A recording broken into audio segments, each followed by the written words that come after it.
ચલો મિત્રો, ધોરણ 10 બેઝિક ગણિત ગાલા એસાઇનમેન્ટ પેપર 2 એમાં આપણે પ્રશ્ન નંબર 4 સોલ્વ કરવાના છે.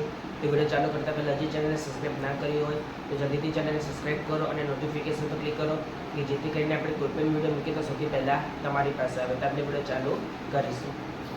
ચલો, તો નીચે એના પ્રશ્નોના એક વાક્ય શબ્દ કે અંકમાં જવાબ આપો. 17મું, જો k - 3 k + 7 2k + 7 એ કોઈ સમાંતર શ્રેણીના ક્રમિક પદો હોય તો k ની કિંમત શોધો. તો મિત્રો કઈ રીતે શોધવાની? તો જુઓ, આવું આપેલું હોય, આ મોસ્ટ ટાઈમ બી આ પૂછાતો જ હોય છે.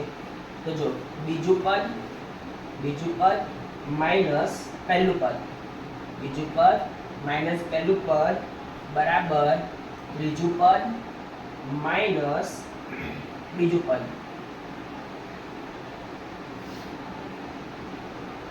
રાઈટ, બીજું પદ માઇનસ પહેલું પદ બરાબર ત્રીજું પદ માઇનસ બીજું પદ.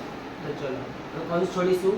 તો k + 7, અહીં કશું નથી એટલે પ્લસ સમજવાનું, plus minus minus k minus minus plus 3 બરાબર અહીંયા પણ 2k + 7, અહીં કશું નથી એટલે plus minus minus k plus minus minus 7.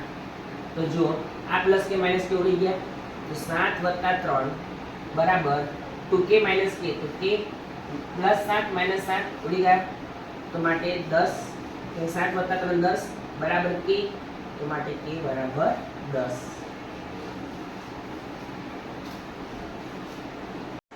ચલો મિત્રો, 18મો સવાલ, જે ત્રિકોણની બાજુ 12 સેમી 35 સેમી અને 37 સેમી હોય તો તેના અંતર્વૃત્તની ત્રિજ્યા કેટલી હોય? તો જો આપણે લખીએ સ્મોલ a બરાબર 12 સેમી, સ્મોલ b બરાબર 35 સેમી, સ્મોલ c બરાબર 37 સેમી. આપણે શું શોધવાનું છે મિત્રો? અંતર્વૃત્તની ત્રિજ્યા. એકદમ shortcut, r = a + b - c/2 a 12 + 35 - 37/2. ચલો, 12 + 35 12 + 35 47 - 37/2 બરાબર 10/2, 2 × 5 = 10 બરાબર 5. આ આપણો જવાબ. એકદમ શોર્ટકટ.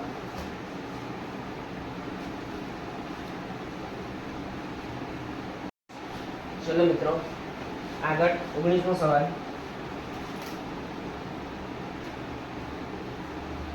શું કહે છે?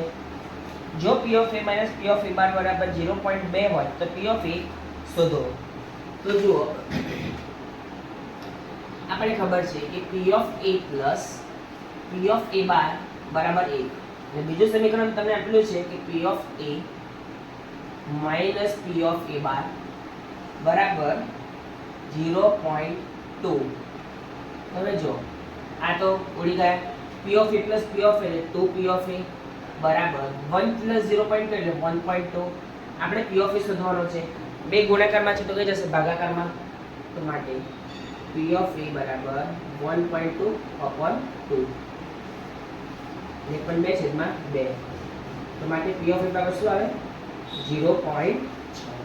ચલો આગળ નાનો સવાલ છે તો આપણે જોઈ લઈએ.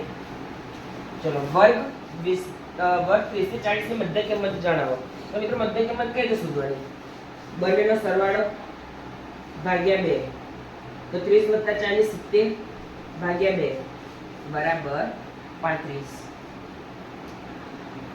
હવે જોડકા છે તો જોડકા પણ જોઈ લઈએ.